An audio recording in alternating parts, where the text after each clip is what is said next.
Buenas tardes a todos y a todas y bienvenidos a una sesión más del ciclo de conferencias Citraxis Exhibition tras la pista del pescado.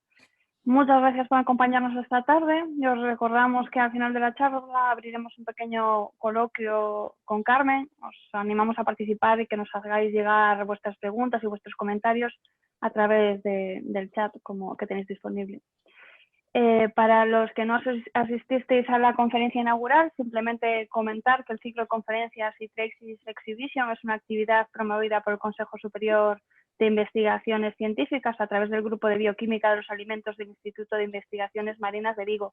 La iniciativa está enmarcada en el proyecto europeo Citraxis, que está liderado por este mismo grupo de investigación. Con el ciclo de conferencias que se desarrollará cada jueves durante las próximas semanas vía streaming ante la situación epidemiológica que estamos viviendo, se busca ofrecer a todas las personas participantes información sobre los dos aspectos principales en los que pivota el proyecto de investigación. Por un lado, la trazabilidad y por otro, el etiquetado, ambos como herramientas para poner en valor los productos del mar. Y nadie mejor para presentarnos el proyecto que la ponente de hoy, la coordinadora del Citraxis, Carmen González Sotelo. Para los que no la conozcáis, Carmen es doctora en Biología por la Universidad de Santiago de Compostela e investigadora del Grupo de Bioquímica de Alimentos, que desarrolla su labor en el Departamento de Ciencia y Tecnología de los Alimentos del Instituto de Investigaciones Marinas de Vigo.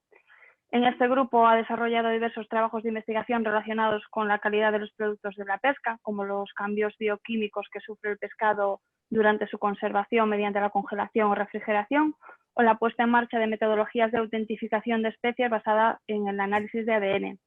Carmen cuenta con una dilatada trayectoria profesional, ha sido investigadora principal en 7 proyectos de investigación de ámbito nacional y en 5 proyectos europeos, de los que ha coordinado 2, y también ha dirigido 5 proyectos de divulgación científica y es autora de más de 90 trabajos de investigación y de 3 patentes de ámbito nacional. Sin más dilación, os dejo con ella y con una charla que seguramente nos resultará muy interesante. Buenas tardes, Carmen, bienvenida. Hola, muchas gracias. Bueno, muchas gracias a todos por participar, a todos los que estáis ahí al otro lado de la pantalla.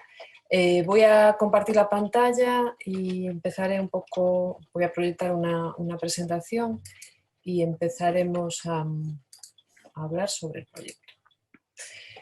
Creo que ya se ve, Noemí. Sí, se ve. Vale, perfecto. Bueno, pues ya habéis escuchado mi nombre y mi trayectoria en el Instituto de Investigaciones Marinas. Trabajo en el grupo ahora no sé, lo que no sé es cómo se pasa.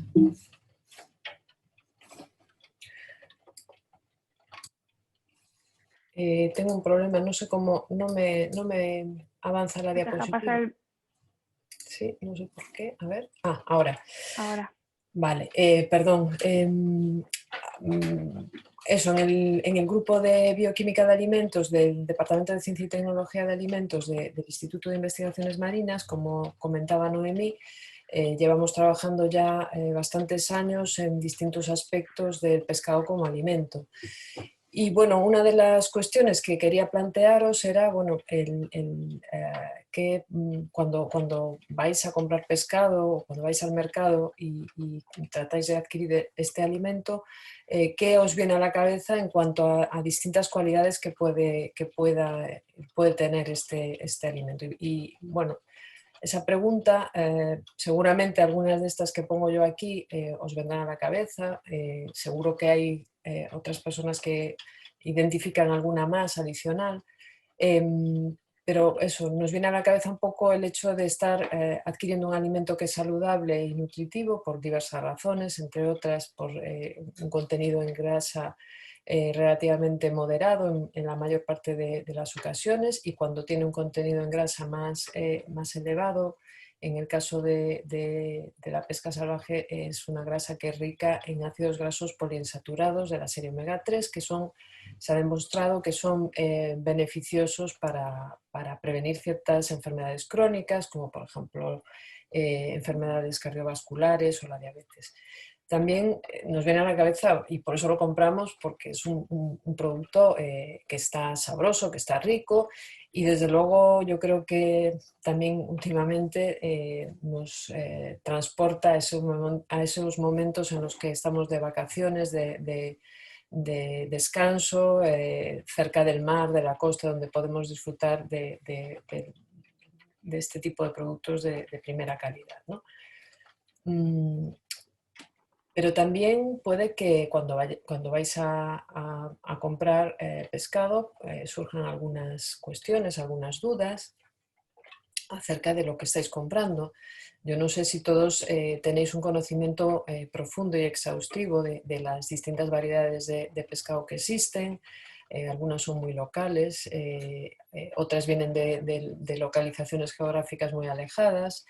A veces no sabemos exactamente de dónde viene el pescado que consumimos, o si es de salvaje o por el contrario es de acuicultura.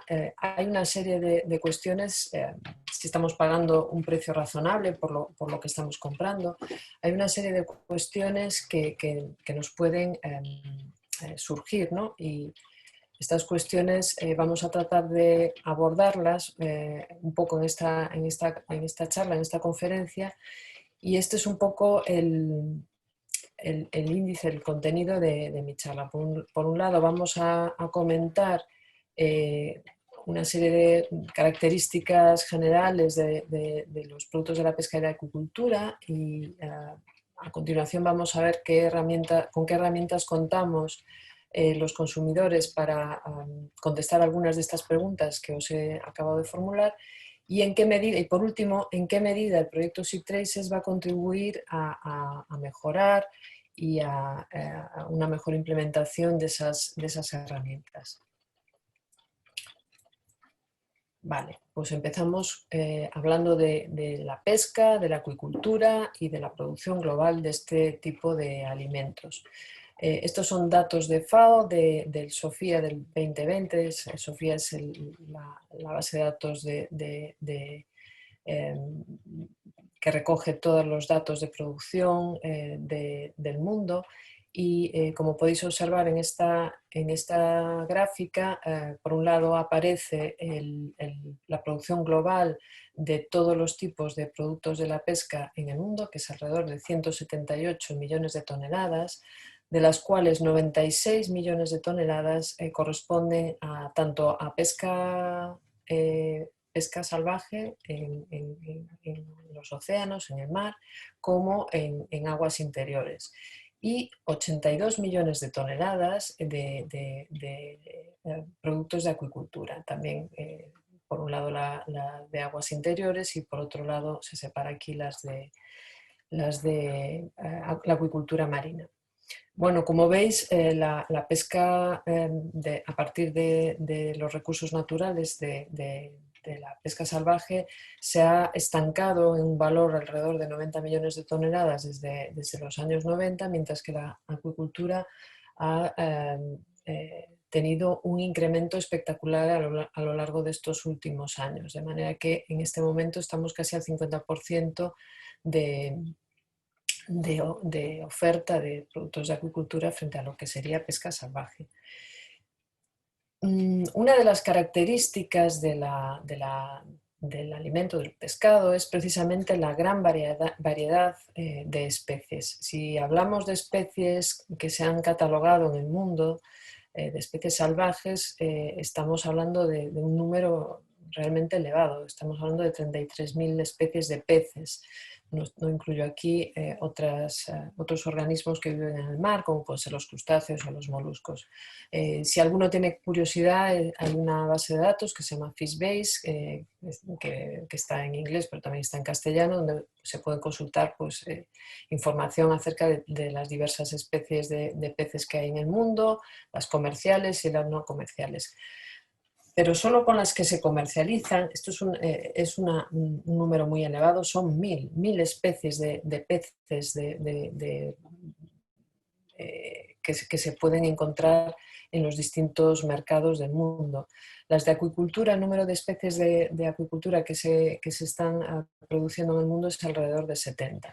Bueno, esto todo lo que nos arroja es una imagen de una enorme diversidad de productos, nada comparable con otros tipos de alimentos. Si pensamos en alimentos cárnicos no vamos a encontrar más que 8, 9 o 10 especies. Es verdad que puede haber más variedades, pero especies hay esas, no hay muchas más. Y en vegetales o en frutas no hay nada que se pueda comparar con la gran variedad de especies que podemos encontrar en los productos de la pesca. Si hablamos de la pesca salvaje, de la que se captura en el mar, la que no es acuicultura, hay una cuestión muy importante y es bueno, en qué medida esas poblaciones, esos stocks que se están pescando son duraderos, es una explotación sostenible. Y en esto también, estos son datos de FAO del año 2018 y aquí aparece un gráfico mostrando a la derecha la evolución de aquellas poblaciones y stocks que se están explotando de manera óptima, es decir, se está sacando el máximo rendimiento de esas poblaciones. Desafortunadamente, desde el año 74, el porcentaje de estas poblaciones que se están explotando de manera sostenible, con un rendimiento máximo sostenible, ha ido disminuyendo y en el año 2015 alcanza pues, un valor del 60%. Y por contra, aquí en la izquierda podéis ver que aquellos stocks que están explotados de manera no sostenible se han incrementado en un porcentaje complementario a este del rendimiento máximo sostenible. De manera que, bueno, la pesca salvaje es un método de producción que tiene que ser cuidado porque una explotación que no es sostenible puede llegar a comprometer un poco el aporte de este importante alimento en los mercados. Y una de las cuestiones que puede tener un impacto muy negativo en esta explotación sostenible de la pesca, del pescado, es la existencia de pesca ilegal, de pesca no regulada o no reportada. Es lo que se conoce en inglés con las siglas IUU.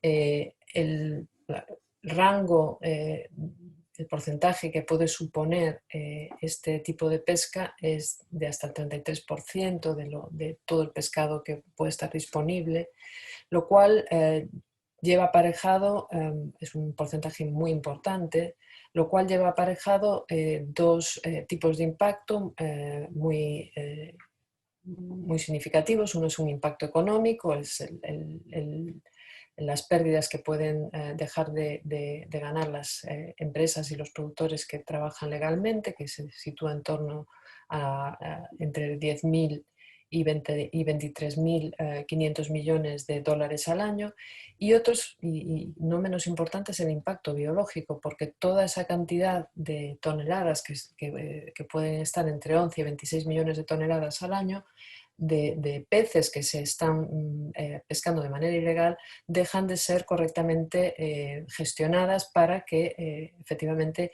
la pesca sea, el futuro de la pesca sea sostenible. De manera que esta es una cuestión muy importante a tener en cuenta.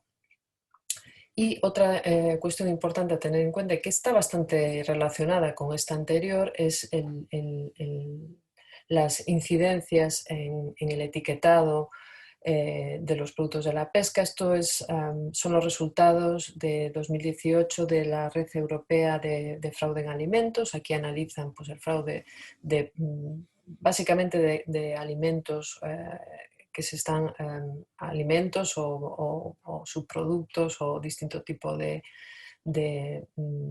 materiales relacionados con los alimentos que se pueden estar importando a la Unión Europea. Y como veis, en el caso de los productos de la pesca, los productos de la pesca ocupan el primer lugar con esas 45 incidencias en un total de 225, lo cual supone alrededor de un 19% de porcentaje de incidencias en el global de ese año. Bueno, esto es un problema que no es exclusivo de un área geográfica. Ha habido distintos estudios e informes en donde se ha destacado el problema del fraude en los alimentos en general. El pescado es muy vulnerable por las cuestiones que comentábamos antes, la pesca ilegal, la facilidad con que se pueden sustituir las especies a lo largo de una cadena de valor que a veces es compleja, de cadena de producción. En el año 2017 Oceana publica un informe con un análisis del mercado que realizaron en Canadá y encontraron sustituciones del 100% en algunos productos de alto valor comercial, en el pez mantequilla, en el red snapper, que es un pescado muy apreciado en América del Norte y en Canadá, y evaluaron qué tipo de impactos tenían estas sustituciones. Por ejemplo, el pez mantequilla, que se utiliza bastante, es donde lo he visto en el sushi, por ejemplo, se suele sustituir, por lo menos en Canadá así lo detectaron, por una especie muy parecida que se llama escolar y que debido a su contenido en grasa, que son fundamentalmente de tipo ceras, puede llegar a producir unos trastornos gastrointestinales que no son muy graves, desde luego, pero que son molestos. De manera que ellos han clasificado el impacto, por un lado, en impacto en la salud, en impacto económico, cuando sustituimos una especie más barata, pues, por ejemplo, el eglefino o el abadejo de Alaska, lo estamos vendiendo como si fuera bacalao. Eso es un fraude económico, y también puede haber aspectos medioambientales. En este caso ellos clasifican como un impacto medioambiental, pues, por ejemplo, que se sustituya el salmón salvaje del Pacífico por el salmón cultivado por el salmón atlántico de cultivo. Bueno, por el impacto ecológico que pueden tener las granjas de este tipo de especies. Por otro lado, también otra cuestión que nos puede surgir y que comentaba al principio es si somos capaces de reconocer fácilmente y diferenciar las distintas especies cuando son están muy relacionadas filogenéticamente. Quiere decir esto que son de un alto grado de relación. Por ejemplo, en el caso del grupo de los túnidos, que son especies de alto valor comercial y alta demanda en general en todo el mundo, pues estas son 8 especies, el género Tunus, pero estos son 4 de las más conocidas y de las que más se consumen en España. El bonito del norte quizás sea la que más conozcamos todos, es el Tunus a la lunga. Luego el atún rojo, últimamente, en los últimos 10 años, ha sido cada vez más demandado pues porque se ha puesto de moda un tipo de cocina en donde este atún rojo se emplea de manera bastante frecuente. Y luego otras especies como el atún de aleta amarilla o el Tunus obesus quizás sean menos conocidas, por lo menos en algunas partes de España, como en Galicia. ¿Qué ocurre si ya es difícil diferenciarlas cuando tenemos el individuo entero? ¿Qué ocurre cuando las procesamos y obtenemos pues la parte comestible? Por ejemplo, estos son lomos de las distintas especies que aparecen en la diapositiva. Bueno, pues que ya no somos capaces de diferenciarlas bien. En el caso del atún rojo diferenciamos por el color, quizás tiene un color más rojo. El atún claro, el atún de aleta amarilla, pues no es tan rojo como el Tunus tinus. El atún blanco, el bonito del norte, tiene una coloración pues muy clarita, pero se ha llegado a detectar ocasiones en las que se le han añadido pigmentos a estos otros atunes para tratar de camuflarlos y pasarlos por atún rojo, que tiene un precio de venta superior al de los otros atunes. Simplemente pues, por una cuestión de oferta y demanda. No es que uno sea mejor que otro, sino bueno, pues este es más apreciado por los consumidores por una serie de razones y tiene más demanda y por lo tanto pues el valor comercial que adquiere es más elevado. Bueno, teniendo en cuenta todas estas cuestiones que os he planteado, bueno, ¿cómo podemos mantener el futuro de nuestros mares? De cómo podemos estar seguros que lo que compramos es realmente lo que nos dicen, que nos venden. Entonces, para eso contamos con dos herramientas fundamentales. Una es la trazabilidad, que ahora os contaré en qué consiste, y otra es el etiquetado, la información que nos aportan las etiquetas. La trazabilidad, está establecida en la legislación europea desde el año 2002 para los alimentos en general y es obligatoria en el caso de los productos de la pesca desde el año 2005, no es otra cosa que conocer la historia, el rastro que un determinado producto va teniendo desde el momento en que se inicia su producción. En este caso estamos hablando de una pesca o estamos hablando de un producto de acuicultura, el momento en que se captura o se sacrifica el pescado en la planta de acuicultura y cómo ese determinado lote o el pescado va atravesando distintas etapas. Si hablamos de trazabilidad interna, estamos hablando de lo que ocurre dentro dentro de una determinada industria procesadora. Y lo que ocurre hasta que llega al final, hasta que llega a nuestras manos, hasta que llega a las manos de los consumidores. Bueno, la trazabilidad es muy interesante pues, porque nos permite en un determinado momento, si hay algún problema, pues retirar un producto del mercado sin tener que retirar toda una producción de una empresa, y a los consumidores nos permite tener ciertas garantías de dónde se ha producido ese producto, qué empresas lo han transformado, etc. El etiquetado es la otra gran herramienta, directamente es lo que nosotros podemos, la información que nosotros podemos obtener de ese producto, porque la trazabilidad no siempre es fácil de conseguir, hay cosas, hay información que aparece en la etiqueta que nos puede indicar algo de esa información que se va registrando a lo largo de toda la vida del producto. Y esa información, desde luego, es muy importante para nosotros como consumidores para poder decidir qué es lo que vamos a comprar. Por ejemplo, la denominación comercial, el nombre científico que quizás es menos conocido por la mayoría de los consumidores. El método de producción significa si ese producto, ese pescado proviene de la pesca salvaje o de la acuicultura, la zona de captura, etc.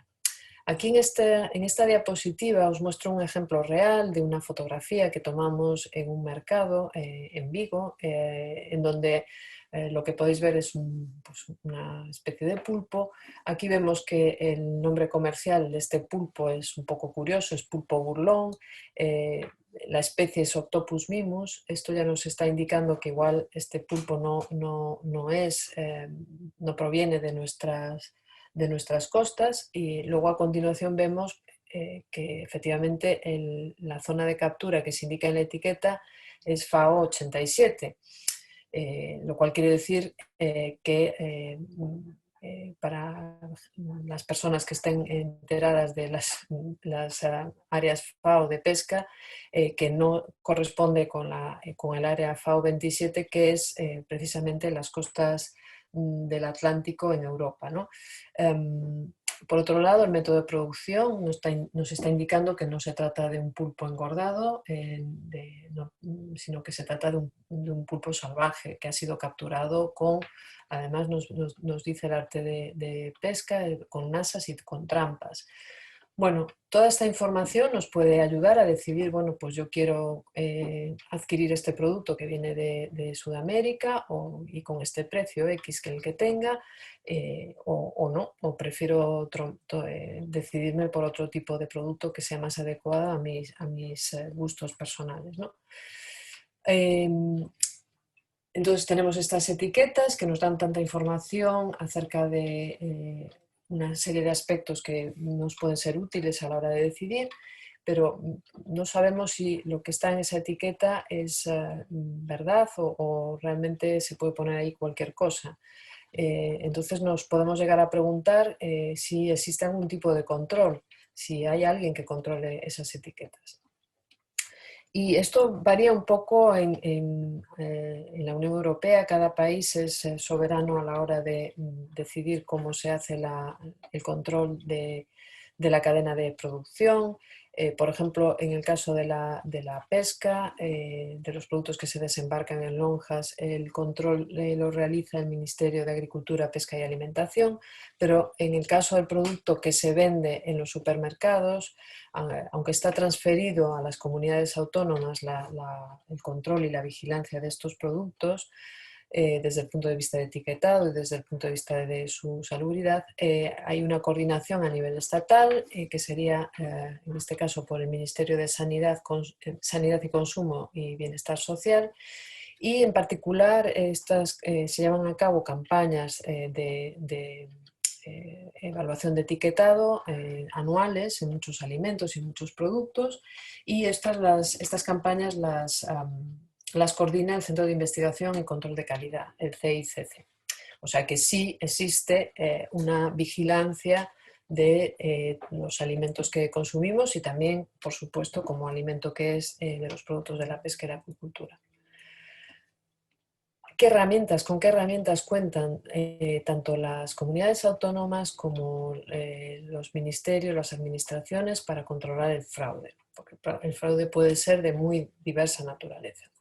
Bueno, pues para eso se cuenta con los métodos de análisis. Los métodos de análisis están fundamentados en principios científicos, pueden ser métodos de análisis físicos, químicos o biológicos. En todos casos, pues se trata de metodologías que han sido estandarizadas y en la mayor parte de los casos validadas y que funcionan y que se conoce el rango de fiabilidad. Bueno, pues aquí un poco entra en juego C-Traces, lo que hacemos en C-Traces. Este es un proyecto financiado por un programa de la Unión Europea que se llama Espacio Atlántico, es un programa Interreg, Espacio Atlántico, y este programa financia proyectos de innovación, de investigación, desarrollo e innovación que se llevan a cabo en determinadas regiones del espacio atlántico, que son regiones costeras del Atlántico y las islas, cuya actividad económica o cuyo modo de vida está muy ligado a su posición geográfica al ser costeras, ¿no? También en algunos casos son regiones que están deprimidas desde el punto de vista económico, no están tan bien situadas como otras regiones más desarrolladas. Por eso reciben esta financiación Interreg.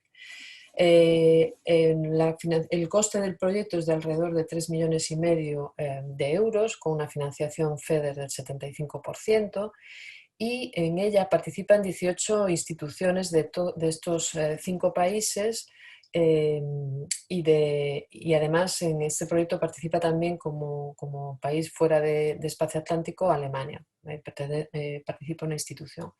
El tipo de entidades que formamos este proyecto somos de diversa naturaleza. Por un lado hay centros de investigación como el nuestro, como el Instituto de Investigaciones Marinas del CSIC, el Instituto Portugués del Mar y de la Atmósfera, que está en Lisboa. Hay centros tecnológicos como por ejemplo el ASTE en el País Vasco o un centro tecnológico de Irlanda, Indigo Rock. Hay universidades como la Universidad de Aberdeen o la Universidad de de Liverpool. Está también el Museo de Historia Natural de Concarneau en Francia, en Bretaña. Y hay también empresas como por ejemplo productores de ostras cerca de Lisboa, en Setúbal, o en Galicia el Consello Regulador Mexilón de Galicia. Hay también distintas entidades de la administración, pues el Laboratorio Central de Análisis de Alimentos de Francia, o el Ministerio de Pesca y Alimentación español o el inglés también de pesca. En fin, hay una serie de instituciones que participan y colaboramos para desarrollar distintos aspectos relacionados con el etiquetado, con la trazabilidad, con el control del fraude. Voy a dar unas pocas pinceladas acerca de qué es lo que hacemos. Evidentemente en esta charla no puedo poner todo lo que se está haciendo porque es tardaríamos bastante más tiempo. Una de las cuestiones que abordamos es la autenticidad de especies. Es muy importante en las etiquetas, lo decía al principio, saber si una determinada especie es realmente la que aparece en la etiqueta o ha sido sustituida por otra de manera accidental o de manera intencionada, ¿no? Para eso, pues, nosotros hemos desarrollado algunas metodologías rápidas, como puede ser esta que os presento aquí, que está basada en una amplificación isoterma, la RPA, y con una visualización mediante estas tiras de reacción. En este caso, desarrollamos una metodología que nos permite diferenciar el pulpo capturado en aguas atlánticas, el Octopus vulgaris, el pulpo que se puede encontrar en Galicia, de otras especies de pulpo y de otras especies que no son tampoco octopus, que no se pueden denominar pulpo, como pueden ser el Amphioctopus membranaceus o el Dosidicus gigas, entre otras. Esto nos permite, pues eso, en esta tira aparecen estas zonas aquí que serían las zonas que nos indicarían que se trata de un positivo, que se trata de Octopus vulgaris, mientras que en las especies que no son Octopus vulgaris esa mancha, esa línea no aparece. También nos interesa poder llegar a conocer el origen geográfico, poder determinar en un determinado producto de qué origen geográfico tiene, tratándose de la misma especie. Por ejemplo, en el caso del mejillón, como os comenté antes, tenemos un socio que es el Consejo Regulador Mexillón de Galicia. Están muy interesados en poder disponer de metodologías que permitan la diferenciación del origen geográfico de Mytilus galoprovincialis, que es la especie que se cultiva aquí en Galicia, que ha sido cultivado íntegramente en Galicia, o el que proviene de otras localizaciones del Mediterráneo o de Chile. Y para eso, pues en el consorcio hemos utilizado una técnica basada en secuenciación masiva, que es el RADSEQ, que nos permite evaluar el genoma entero de distintos individuos de mejillón. En total se han analizado 222 muestras provenientes de distintas localizaciones geográficas, tanto del Mediterráneo como del Atlántico, como de Chile. Y gracias a la existencia de 10 posiciones nucleotídicas singulares, hemos podido diferenciar. Creemos que se puede diferenciar el mejillón que está cultivado en el Atlántico, que sería este clúster de aquí, y diferenciarlo de los otros mejillones que han sido cultivados o bien en Chile o bien en distintas áreas del Mediterráneo, lo cual puede ser interesante en el futuro para disponer de una técnica que nos permita por lo menos diferenciar el mejillón del Atlántico. En el caso de la diferenciación entre otro aspecto interesante es poder llegar a diferenciar si el pescado proviene de la pesca salvaje o proviene de la acuicultura. Para eso también estamos llevando a cabo algunos estudios. Este es uno de ellos en el que evaluamos si era posible la diferenciación del atún rojo salvaje del atún rojo de engorde, y para ello utilizamos por un lado el contenido en grasa de la posición del filete, ver si había diferencia en contenido en grasa en un lomo de atún, de cría o salvaje, y efectivamente comprobamos que la distribución de grasa no es igual en el salvaje y en el de cría, En el caso del atún rojo salvaje, la parte que acumulaba el mayor porcentaje de grasa se encontraba en el exterior, en la zona que estaba más pegada a la piel, mientras que en el de cría había una distribución más homogénea de la grasa. Y por otro lado también algunos ácidos grasos tanto del atún rojo salvaje como del atún rojo de cría nos permitían diferenciar claramente estos dos grupos, de manera que también mediante la utilización de esos ácidos grasos en concreto se pueden llegar a diferenciar. Por otro lado, otro de los objetivos del proyecto es facilitar a los laboratorios oficiales de control en los países que participan, y esto se extenderá a todos los países de la Unión Europea, de todo el trabajo que se ha ido desarrollando, no solamente por nuestro proyecto, sino por parte de otros proyectos financiados con fondos europeos. A lo largo de los últimos 20 años se han financiado proyectos donde se han desarrollado metodologías, en donde se trata de poner a disposición de estos laboratorios de control esas metodologías estandarizadas, validadas. Bueno, pues ese objetivo lo vamos a llevar a cabo desde este proyecto. Es un objetivo muy ambicioso y creemos que va a ser, o por lo menos así nos lo han manifestado las instituciones, las administraciones que participan en C-Traces, que va a ser de mucha utilidad para ellos el disponer de estas metodologías y de muestras de referencia y de secuencias de ADN que están validadas para tratar de ayudarles en su labor de control de las etiquetas de los productos de la pesca. Por otro lado, también tenemos estudios que hacemos con consumidores, tratando de evaluar la percepción que tienen los consumidores acerca de los beneficios que les puede suponer la trazabilidad y el etiquetado. Este tipo de ejercicio ya lo realizamos en un proyecto anterior, en Label Fish, y estamos haciéndolo también ahora, incorporando nuevos aspectos acerca del etiquetado, por ejemplo, de sostenibilidad y acerca de los beneficios que pueden reportar la trazabilidad y este etiquetado a la sostenibilidad de los productos de la pesca. Para ello contamos con un grupo experto de la Universidad de Aberdeen y esperamos tener resultados hacia finales de este año o principios del año que viene. Por otro lado, dentro del proyecto también se trata de promover la innovación en el sector de la pesca y acuicultura a través de casos de estudio y acciones piloto. Os voy a mencionar brevemente una acción piloto un caso de estudio y una acción piloto.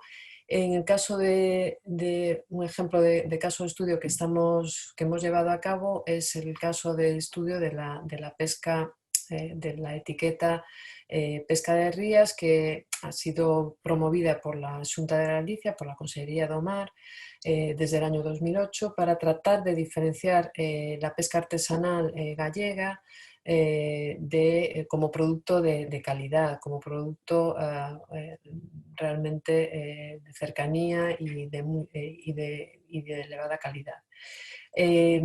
Nosotros en colaboración tanto con la Xunta de Galicia y con la participación de una consultora, con Ideara, nos propusimos como objetivo demostrar el beneficio también económico y socioeconómico que podría traer la marca, que trataba de promover la trazabilidad completa tanto de los productores como de las lonjas y de los distribuidores, ¿no? Bueno, y para eso lo que hicimos fue analizar una base de datos de precios de venta y de volúmenes vendidos de pescado bajo la marca Pesca de Rías y aquellos que no estaban contemplados en la marca. Y lo que vimos es que efectivamente hay indicios de un aumento del valor obtenido con los productos que se acogen a la marca, y desde luego lo que se ve, que podéis observarlo aquí en el gráfico de la derecha, un incremento muy significativo en los volúmenes de venta a lo largo del quinquenio 2015-2019, sobre todo en algunos casos, como el caso de la lubina, aunque también tengo que decir que en el caso de la vieira y en el caso del berberecho, sobre todo en el caso de la vieira, prácticamente toda la producción de la vieira gallega está acogida bajo la marca pesca de rías. Y por último, una de las acciones piloto que se están llevando a cabo trata de demostrar que la innovación puede llegar a facilitar los procesos de producción y trazabilidad. Esto es una acción piloto que se está llevando a cabo en Setúbal por parte de la empresa Esporsado, que es una granja es una empresa que se dedica al cultivo de ostras, de Crassostrea angulata en particular, y bueno, ellos trataron de incorporar herramientas inteligentes, entre comillas, a sus sistemas de producción, y para ello están evaluando la adecuación de etiquetas RFID, las etiquetas de radiofrecuencia, para indicarles en qué momento tienen que hacer el desdoble de las cestas de ostras, o facilitarles un poco la gestión de su producción a nivel interno. Los resultados son muy esperanzadores y muy prometedores, y yo creo que en breve, en unos meses, se tratará de comunicar y de divulgar estos resultados, que ya digo que han sido hasta el momento muy positivos. Por último, decir que si queréis tener más información acerca del proyecto, tenemos varios canales. Está la página web del proyecto, seatraces.eu, donde vamos subiendo información actualizada acerca de los resultados que vamos publicando, que vamos teniendo disponibles. También nuestro perfil de Facebook y de Twitter, que veis ahí en la pantalla. Y como ya sabéis, los que asististeis a la primera conferencia, en nuestro canal de YouTube podéis ver los vídeos. Bueno, en este momento está el vídeo que estrenamos el pasado jueves, y van a ir apareciendo también pequeños vídeos cortos con información concreta acerca de los resultados y los objetivos del proyecto SeaTraces. Bueno, quiero finalizar con un mensaje muy positivo acerca del pescado como alimento que consumimos. Yo creo que gracias al esfuerzo de todos los que participamos en la producción de estos alimentos, tanto los productores como la industria procesadora, el buen hacer de los productores y de la industria procesadora, como de las administraciones encargadas de velar porque las etiquetas de todo el pescado y todos los alimentos que consumimos en Europa sea lo más veraz posible. Y desde luego los científicos que hemos desarrollado metodologías, no solo mi grupo, sino muchos otros de otros grupos, y incluso del Instituto de Investigaciones Marinas también. Y por supuesto el papel de los consumidores. Quiero resaltar aquí que los consumidores tenemos muchísimo poder a la hora de asegurar el futuro de nuestros mares, porque podemos exigir un etiquetado veraz y podemos exigir conocer la información que está detrás de cada producto de la pesca. Por eso os animo a todos a conocer a fondo el proyecto, a interesaros por el etiquetado y por la trazabilidad. Y no me queda más que agradeceros un montón vuestra atención y vuestra asistencia a este webinar, y trataré de responder a vuestras cuestiones ahora al finalizar la charla. Pues muchas gracias. Muchas gracias, Carmen. Si pasamos ahora, procedemos al turno de preguntas. Os recordamos que tenéis dos opciones: o bien dejar vuestra pregunta, vuestro comentario en la herramienta que tenéis en vuestro panel de preguntas y respuestas, o si os animáis, levantáis la mano y os vamos dando paso para que vayáis trasladándole vuestras preguntas directamente a Carmen. Si te parece, empezamos con... Dime. Estaba viendo una pregunta en el chat en el chat de Sí. María Fernanda. Nada, pregunta que si en una pescadería veo algún producto en el que falta algún dato importante como el arte de pesca, ¿a qué organismo debo dirigirme? A ver, el CICC, te puedes dirigir a él, supongo, no lo sé si directamente trabajarán con cuestiones de consumidores. Yo creo que lo más fácil es dirigirse a los ayuntamientos. Ahí en los ayuntamientos suele haber oficinas encargadas también de vigilancia de los productos que se ponen a la venta, entonces ahí se pueden enviar pues, preguntas, cuestiones bueno, o denunciar, entre comillas, esa falta de etiquetado. Mientras estabas hablando, nos hacía Basilio un par de comentarios. Por un lado nos decía, en el Cantábrico noroeste desde el 2018 hay nuevas especies en RMS y actualmente el 100% de las especies que tienen TAC están en RMS. Y por otro lado nos comentaba que si podrías dar datos de países, continentes en donde el porcentaje de IUU es más elevado. Pues si se dice que hay IUU, que la hay, se debe empezar a decir de dónde procede mayor porcentaje. Bueno, yo no soy experta en IUU, lo que se dice habitualmente, pero bueno, yo ya prefiero que este tipo de cuestiones las responda gente que sabe más del tema. Es bueno, pues que por ejemplo países como China, yo lo he escuchado varias veces, pues tienen a veces, bueno, pues problemas para hacer una pesca del todo legítima. Pero bueno, ahí puedes encontrar IUU sobre todo en zonas donde igual no hay tanto control, hay barcos con banderas que no se sabe muy bien de qué países son, bueno, en fin.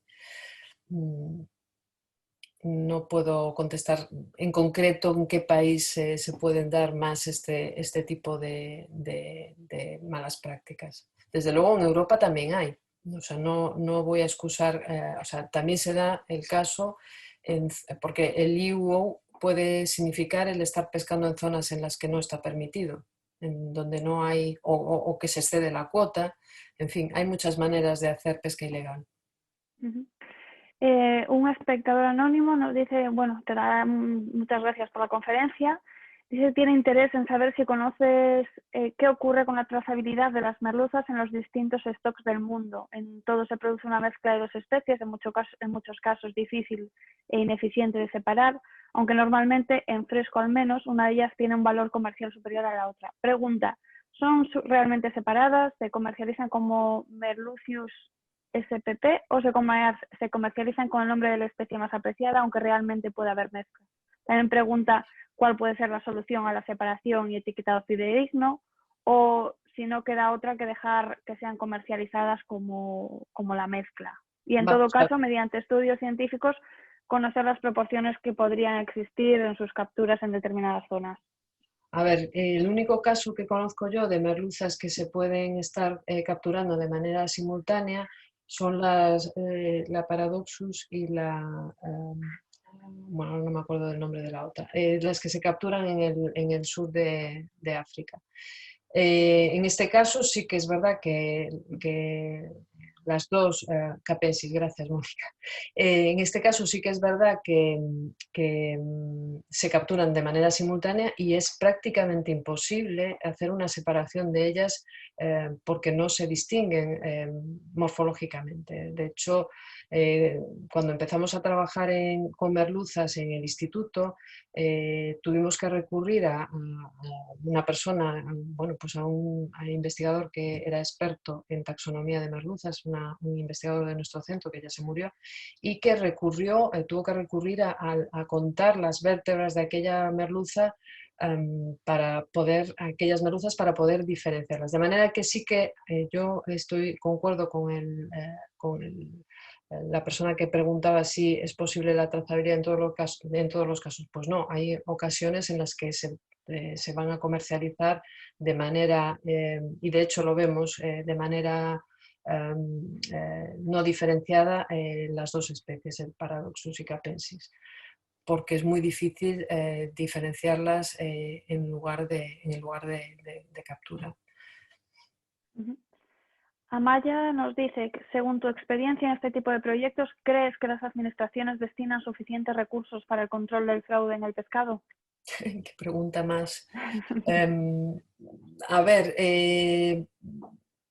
yo creo que siempre se puede destinar más dinero a las cosas. Lo que ocurre es que hay que priorizar la inversión. En el caso del CICC, me consta, lo conozco porque es un participante de este proyecto, es un asociado al proyecto y no cuentan con el suficiente número de personas para permitirles hacer una mayor número de campañas o un mayor número de muestras. Gente muy experta, la verdad, pero que tienen muy poquito personal. Y la verdad es que eso sí que produce un poco de pena que no se pueda invertir algo más de dinero en dotar de personal cualificado a este tipo de entidades que están haciendo una labor muy buena para mantener una calidad de los productos, de los alimentos en España muy alta. Pascal pregunta si todos los pescados deben tener su etiqueta de trazabilidad en el supermercado o en los puntos de venta. No, vamos a ver, la trazabilidad se le exige a los productores. Lo que tienes que tener es la etiqueta, o sea, esa etiqueta que utilizan ellos de la lonja no es obligatoria. La que es obligatoria es la que os he mostrado, tanto en el ejemplo del pulpo como en la anterior, que era un gráfico. Esas son las que son obligatorias de poner. Las notas de venta de lonja, en donde aparece la información con letra muy pequeñita y que a veces no se puede ver, no son obligatorias. Son obligatorias, ya os digo, las cartelas donde ponga la información que se requiere para cada tipo de producto. Otro de los participantes en la charla pregunta si es posible distinguir geográficamente la misma especie. ¿Cómo puede ser? Pone como ejemplo si se puede distinguir el pulpo gallego del canario, del de Mauritania, del Marruecos, con A China. ver, en el caso concreto del pulpo, habría que hacer estudios para ver si es posible hacerlo. Uno de los ejemplos que os puse es el de Mytilus galoprovincialis, que es la misma especie cultivada en el Mediterráneo o cultivada en el Atlántico o en Chile. Y los resultados que hemos obtenido es que sí se puede diferenciar la misma especie cultivada en distintas localizaciones geográficas. Por lo menos lo que hemos encontrado en el caso del mejillón nos indica que sí se puede. Hay estudios, por ejemplo, conozco un estudio hecho en bacalao en Europa, en distintas localizaciones geográficas europeas, en donde se utilizaban la composición de isótopos estables de la carne y también se podía diferenciar. Es decir, hay ejemplos que nos indican que sí se puede llegar a diferenciar y, por lo tanto, ¿por qué no el pulpo? Hablabas antes de metodologías de autenticidad de especies. ¿Qué otro tipo de metodologías estáis investigando en SeaTraces? A ver, la autenticidad es un poco un término global. La autenticidad puede ser referida al origen geográfico, puede ser referida a la especie, puede ser referida a que si el producto es fresco, no ha sido congelado previamente, puede estar referida a que no lleva pues otro tipo de aditivos que no están indicados en la etiqueta. Dentro de SeaTraces estamos investigando fundamentalmente métodos basados en DNA para identificar especies. Estamos investigando también si es posible detectar que un pescado ha sido previamente congelado y se pone a la venta descongelado mediante métodos no destructivos como puede ser el NIR o otros métodos espectroscópicos. Estamos investigando el origen geográfico, que también es autenticidad. Bueno, no sé si me queda alguno. En general, pues eso, todo lo que pudiera tener que ver con lo que aparece en la etiqueta. El único aspecto que no podemos determinar o que no estamos, en el que no estamos trabajando en este momento es el relativo al arte de pesca, pero bueno, si se dispone de la trazabilidad adecuada, se puede obtener esa información a partir de la información de trazabilidad. Comenta Basilio que hace 3 años en Caballa, Escomber Escombrus, se intentó hacer una diferenciación genética de la que se captura en España y de la del norte de Europa y que fue imposible. A ver, no sé qué métodos emplearon. Otro de nuestros socios en CITESIS es ASTI, y en ASTI, por ejemplo, estuvieron haciendo, estuvieron intentando y lo lograron, la diferenciación de la anchoa del Cantábrico, de otras anchoas que son de la misma especie, en Graulis y en Crassicolus, y sí lo lograron. Tienen un panel también de... La aproximación es parecida a la que he contado yo, determinar a nivel la secuenciación masiva posibles nucleótidos que fueran indicadores de población, y sí lo han conseguido. No sé exactamente en el caso concreto de la caballa qué tipo de métodos o de marcadores moleculares han utilizado. Monse tiene una curiosidad con respecto a la diferenciación del atún de cultivo y del salvaje. ¿El patrón observado en las muestras obtenidas de cultivo se mantiene entre granjas? Solo, a ver, este fue un trabajo que se realizó con una única granja. En esa granja se alimenta el pescado únicamente con pescado, y aún así fuimos capaces de diferenciarlo. En los casos en donde el pescado de acuicultura se alimenta con piensos en cuya composición hay proteína vegetal y aceite vegetal, es todavía más fácil diferenciar el pescado. Pero no, en este caso no hemos comparado distintas granjas. Nos hablabas antes de una plataforma digital que se proyecta dentro del proyecto, a la redundancia. ¿En qué va a consistir esa plataforma? A ver, esa plataforma es una herramienta a través de Internet en donde se va a poner a disposición de los usuarios, por un lado, una base de datos de secuencias de ADN. Para identificar especies es muy importante contar con secuencias de ADN validadas y que correspondan a determinados marcadores moleculares que se sabe que funcionan. Eso por un lado. Y por otro lado, también vamos a ofrecer la posibilidad de recibir muestras de referencia provenientes y también validadas y provenientes de las instituciones de investigación que participamos. Por otro lado, vamos a poner a disposición métodos, lo que se llaman SOPs, Standard Operation Procedures, o sea, procedimientos de operación estándar, para identificar determinados grupos comerciales de especies de pescado. Eso se va a hacer de la manera más intuitiva posible y fácil, para tratar de ayudar, de contribuir a que algunos laboratorios que tienen que analizar todo tipo de alimentos y todo tipo de sustancias puedan en un determinado momento contar con ese respaldo de asesoramiento a través de una herramienta web, y también, por supuesto, a través de la participación de los expertos que van a dar soporte a esa web. También nos hablabas de casos de estudio y acciones pilotos que se están llevando a cabo. No sé qué beneficios esperáis poder alcanzar a través de todas estas acciones.